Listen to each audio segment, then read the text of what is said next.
When people ask how I ended up working overseas, I usually laugh. Because the real answer is embarrassing. It wasn't part of a careful plan. It wasn't a lifelong dream. It all started with a misunderstanding at work. At the time, I thought I knew exactly what was happening. I couldn't have been more wrong. My name is Grace Miller. I was 24 years old, and I worked for a small travel agency in Boston. The job was simple. I helped customers book flights, hotels, and vacation packages. Some days were busy. Some days were boring. Most days felt exactly the same. I had worked there for almost 2 years. The office was small. Everyone knew everyone. We shared lunches, birthday cakes, and office gossip. My manager was Daniel Reed. He was the kind of boss everyone wanted. He never shouted. He treated people with respect. He remembered birthdays and always thanked people for their work. Because of that, everyone liked him. Including me. I never planned to develop a small crush on my boss. But sometimes life happens quietly. A smile here. A kind word there. A moment when someone remembers something important about you. Little things can slowly become something bigger. At least inside your own head. One Tuesday morning, I arrived at work earlier than usual. The office was still quiet. A few people had arrived, but most desks were empty. I sat down with a cup of coffee and started checking flight prices for a customer. A few minutes later, Daniel walked into his office. The door didn't close completely. I wasn't paying attention at first.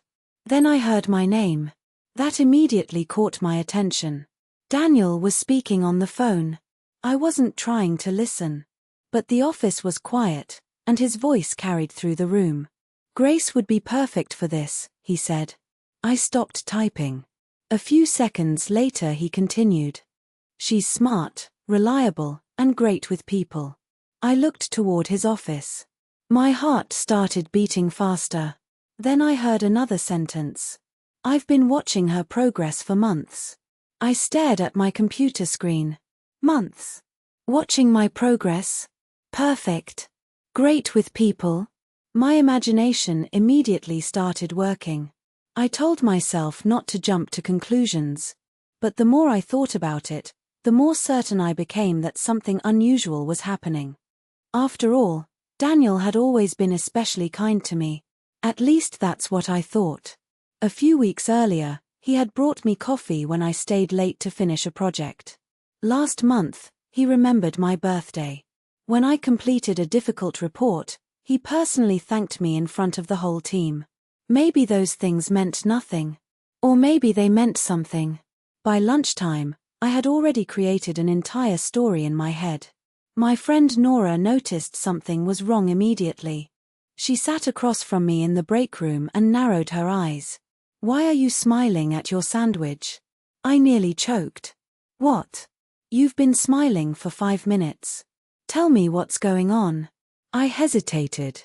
Then I told her everything. The phone call. The compliments. The word perfect. The comment about watching my progress. Nora listened carefully. When I finished, she raised both eyebrows. That's interesting. Interesting. Not helpful. Not clear. Just interesting. Do you think I'm imagining things? I asked. She shrugged. I think you might be. I sighed. Then she laughed. But honestly, I can understand why you're wondering. That answer didn't help either. The entire afternoon became torture. Every time Daniel walked past my desk, I wondered if he was going to say something. Every time he smiled, I wondered if it meant something. Every time he looked in my direction, I overanalyzed it.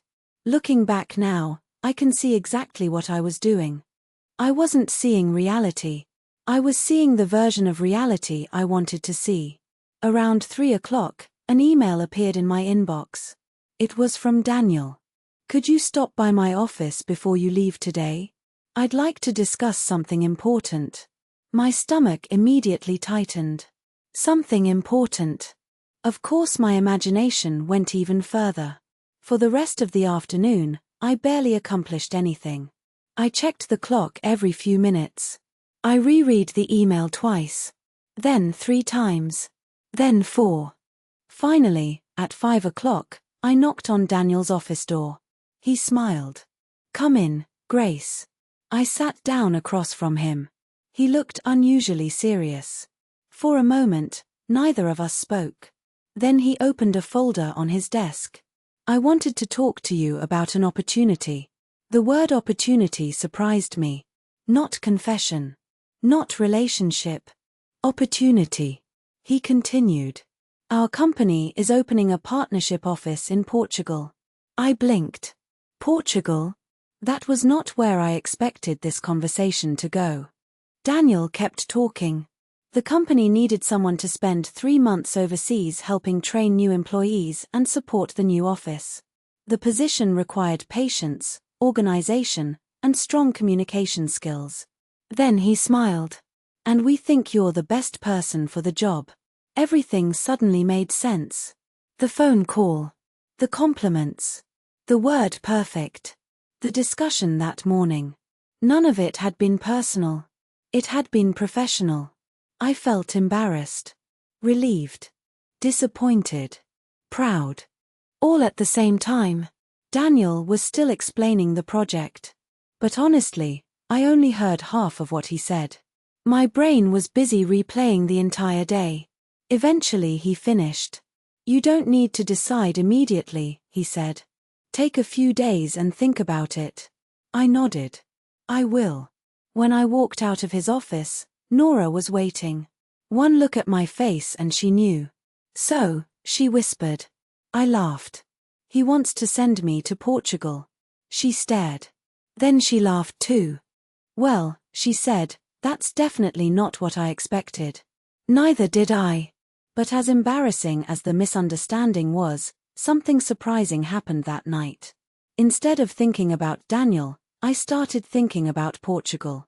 For the first time, I started wondering if my life could be bigger than the one I had always known.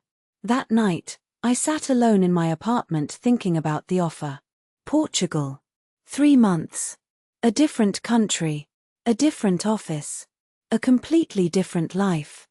The more I thought about it, the less I thought about my embarrassing misunderstanding. Instead, I started thinking about myself. Could I really do it? I had never lived outside the United States. I had never traveled alone. I had never even spent more than a week away from my family. The opportunity sounded exciting. It also sounded terrifying. The next morning, I called my older sister, Emily. Whenever I faced a difficult decision, she was the first person I called. After listening to everything, she was quiet for a moment. Then she asked a simple question. "What happens if you say no?" I wasn't expecting that. "I stay here," I said. "And what happens if you stay there?" I looked around my apartment. The same couch. The same kitchen. The same routine. The same life, I admitted. Emily laughed softly. "There's nothing wrong with that life, Grace. But if you're still thinking about this opportunity a week from now, you'll probably regret not taking it." Her words stayed with me all day. A few hours later, Nora gave me almost the same advice. "You know what's funny?" she said during lunch. "What?" "You're acting more nervous about Portugal than you were about your imaginary office romance." I covered my face. "Please stop calling it that." She laughed. "You'll thank me later." Maybe she was right. The truth was that Portugal felt real. The misunderstanding was over. The opportunity was not. For the next few days, I thought about little else. At work, I watched customers come and go. I answered emails. I fixed reservations. I solved travel problems. Everything looked normal. But something had changed. For the first time, I could clearly see how comfortable my life had become. Comfortable wasn't bad.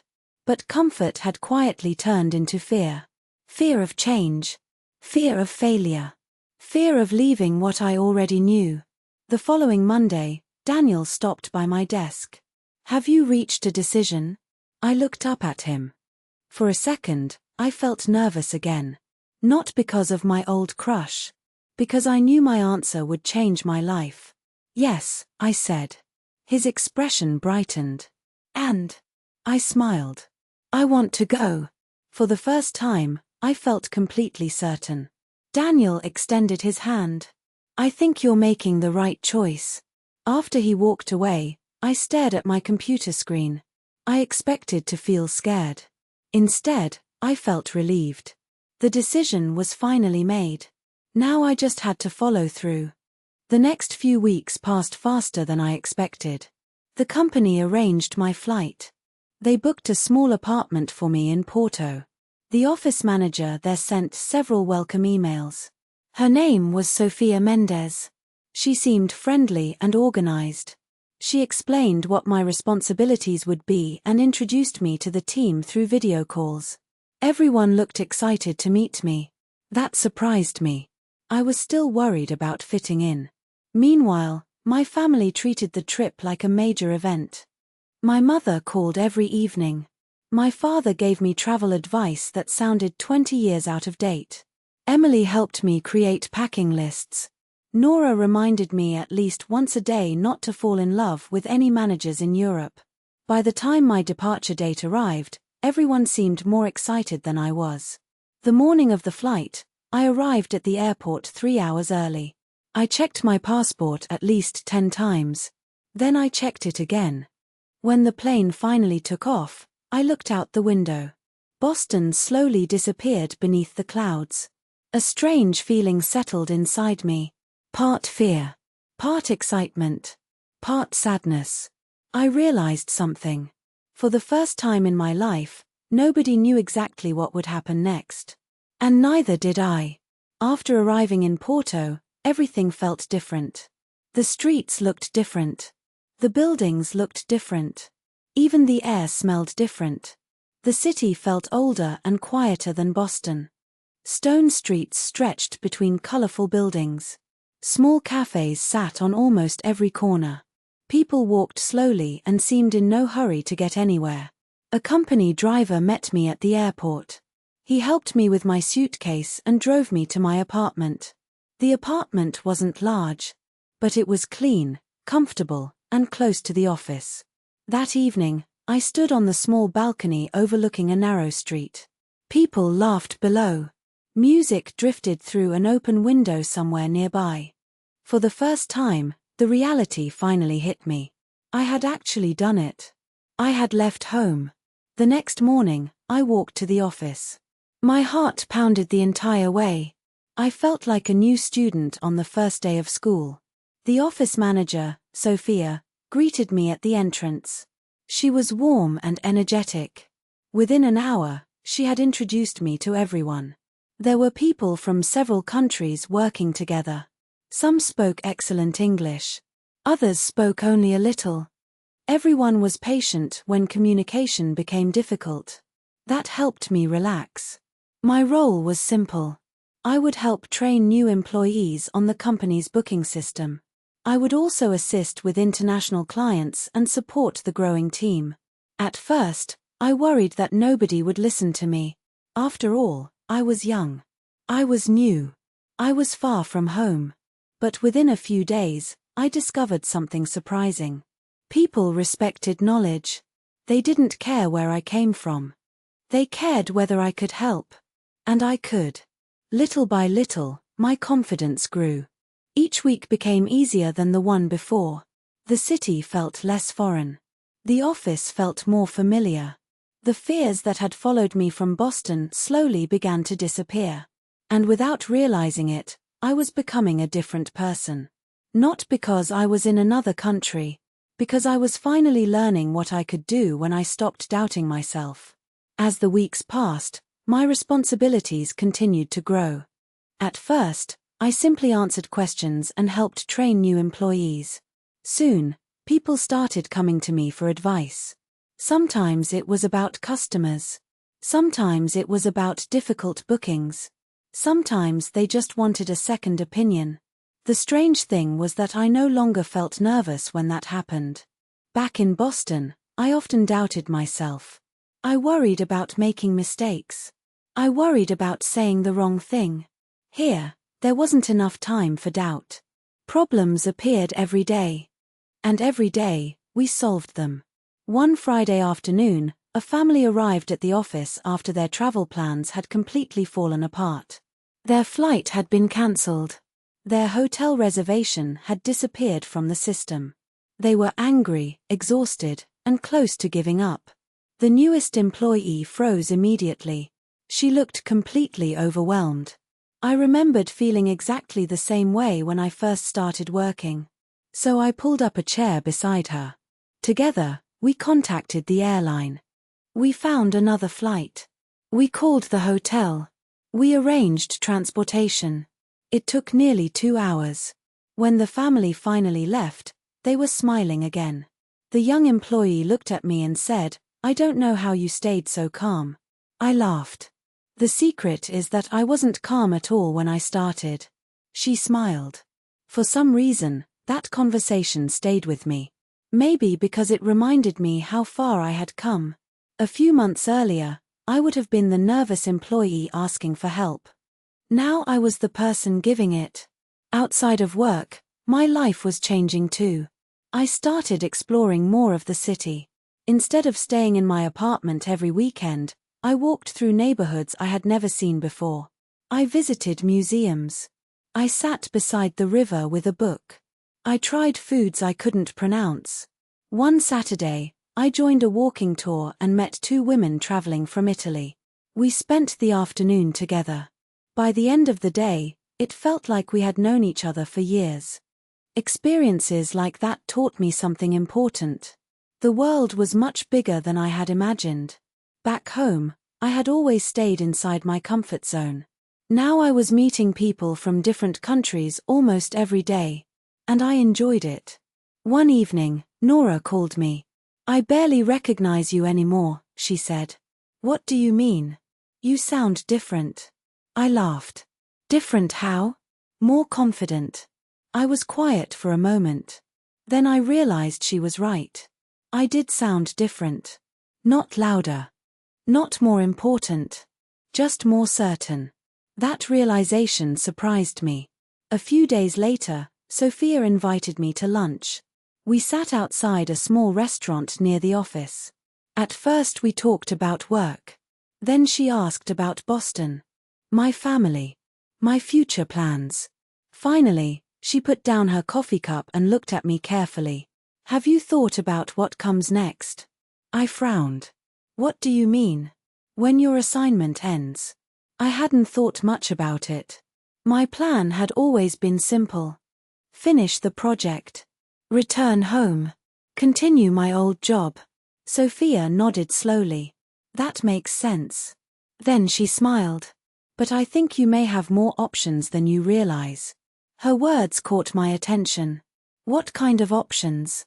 "We've been discussing a new position." I sat up straighter. "A position?" She nodded. "Nothing official yet. But several offices need someone who can train new employees and support developing teams." I stared at her. "You mean travel between different offices?" "Exactly. Portugal. Spain. Italy. France. Possibly even more." The idea sounded exciting. "And impossible." "Why are you telling me this?" I asked. Sophia smiled. "Because your name keeps appearing in those conversations." For a moment, I didn't know what to say. Part of me wanted to laugh. Months earlier, I had misunderstood a conversation because I thought people were talking about my personal life. Now another conversation was happening. This time, it was about my future. And for once, I wasn't imagining it. The possibility stayed in my mind for days. Every time I walked to work. Every time I helped a customer.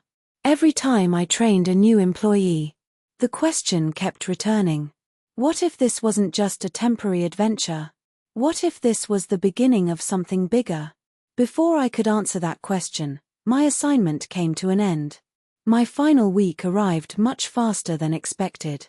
The office organized a small farewell gathering. Nothing fancy. Just coffee, pastries, and a lot of laughter. Several people gave short speeches. A few made jokes about my American pronunciation. Someone gave me a small photo album filled with pictures from the previous months. When I looked around the room, I felt unexpectedly emotional. 3 months earlier, every face had been unfamiliar. Now these people felt like friends. On my last afternoon, Sophia pulled me aside. "The door is always open," she said. I smiled. "I'll remember that." "I hope so." Then she handed me a business card. On the back, she had written a phone number and a short note. "Call me when you're ready for the next chapter." I slipped the card into my pocket. At the time, I didn't realize how important it would become. The flight home felt completely different from the flight that brought me to Portugal. When I first arrived, I had been full of fear.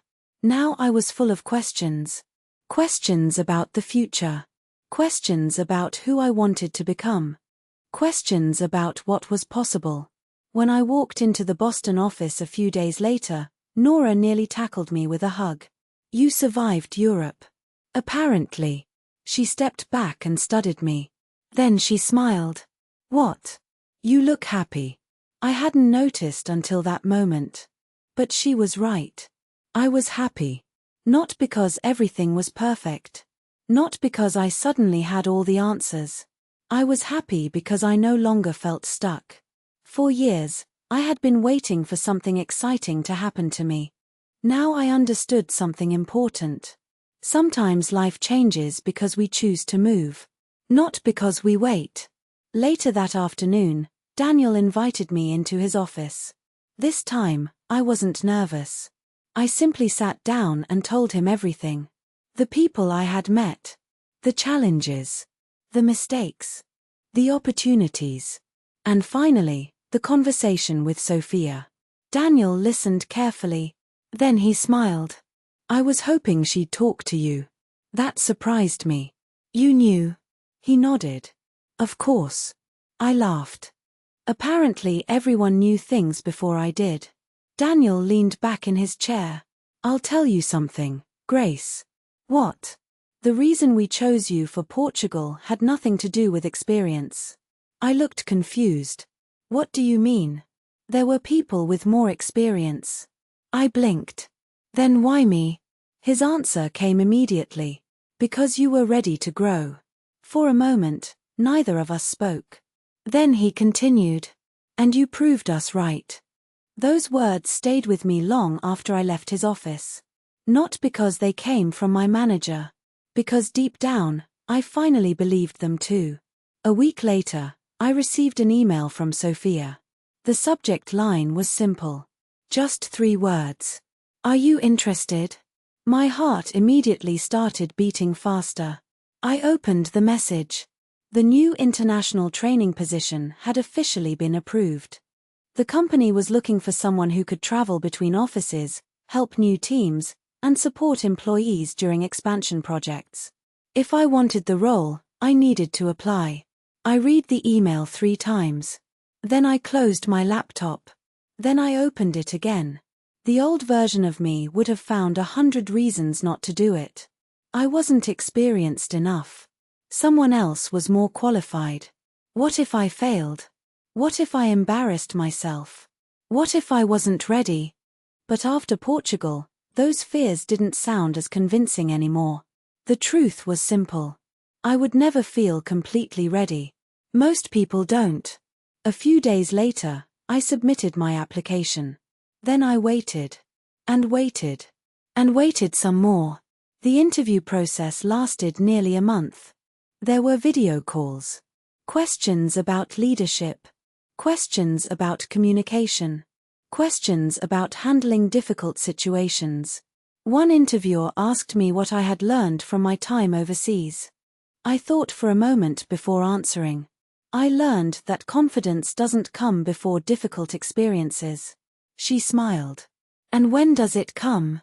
"After them." That answer seemed to impress her. A few weeks later, I was sitting at my desk when my phone rang. The number was unfamiliar. I answered anyway.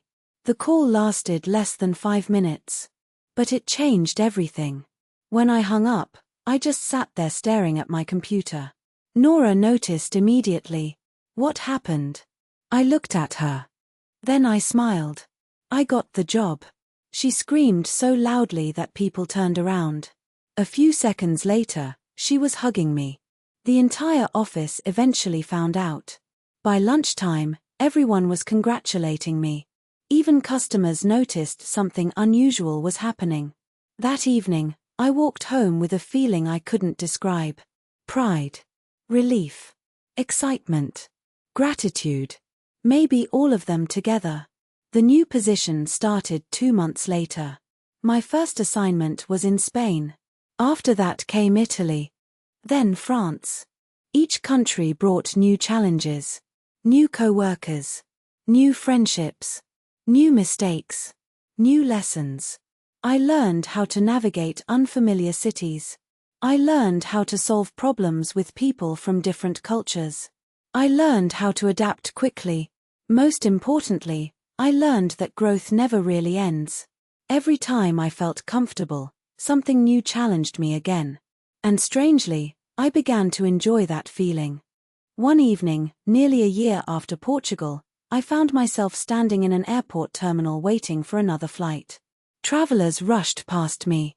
Announcements echoed through the building. I sat near a window and looked at the planes outside. That was when I started laughing. A businessman sitting nearby looked at me strangely. I didn't blame him.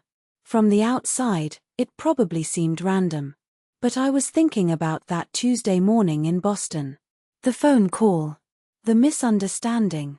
The embarrassment. The entire imaginary story I had created inside my head. At the time, I thought it was the most important thing in my life. I thought the story was about my boss. I thought it was about romance.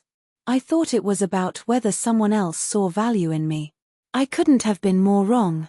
The story was never about Daniel. It was never about romance. It was never about being chosen by someone else. The real story was about discovering what happened when I finally chose myself. Months later, I visited the Boston office again. Most things looked exactly the same. The same desks. The same coffee machine. The same break room. But I felt different. Nora noticed immediately. She smiled. You know what? What? You don't look like the same person who left. I laughed. I hope that's a good thing. It is. She pointed toward Daniel's office. Have you talked to him yet? Not yet. Go. A few minutes later, I knocked on his door. He looked up and smiled. Grace. Good timing. We spent nearly an hour talking. Work. Travel. Future projects. Funny stories from different offices. Eventually, there was a pause in the conversation. Then Daniel smiled. I always knew Portugal would change your life. I laughed. Honestly, I thought you were trying to set me up for a challenge. I was. He leaned back in his chair. But I also knew something else. What? He looked directly at me. You were capable of much more than you believed. For a moment, I didn't know what to say. Then I smiled. Because I finally understood. Years earlier, I would have needed someone else's approval to feel valuable. Now I didn't. Of course, encouragement still mattered. Kind words still mattered. Support still mattered. But they were no longer the foundation of my confidence. The foundation came from experience. From challenges. From risks. From proving things to myself. When I left the office that evening, I walked slowly through the city. The streets were busy. The air was cool. People hurried past without noticing me. And that was perfectly fine. Because for once, I wasn't wondering what anyone else thought about me. I wasn't waiting for someone to choose me. I wasn't waiting for life to begin. It had already begun. All because of one misunderstanding. One conversation. One unexpected opportunity. And one decision to take a chance on myself. Looking back now, I still smile whenever I think about that day. Not because it was embarrassing. Not because I thought my boss might like me. but because it reminds me how unpredictable life can be. Sometimes the thing you want isn't the thing you need. Sometimes the door you are staring at stays closed. And sometimes another door quietly opens beside it. You almost miss it. Until you decide to walk through. And on the other side, an entirely new chapter is waiting. Sometimes people ask if I ever told Daniel about the misunderstanding. The truth is, I never did. Some stories don't need an explanation. Some moments are better left exactly where they belong. What mattered wasn't what I thought I heard that morning. What mattered was what happened afterward. A misunderstanding brought me an opportunity. The opportunity changed my life. And for that, I will always be grateful.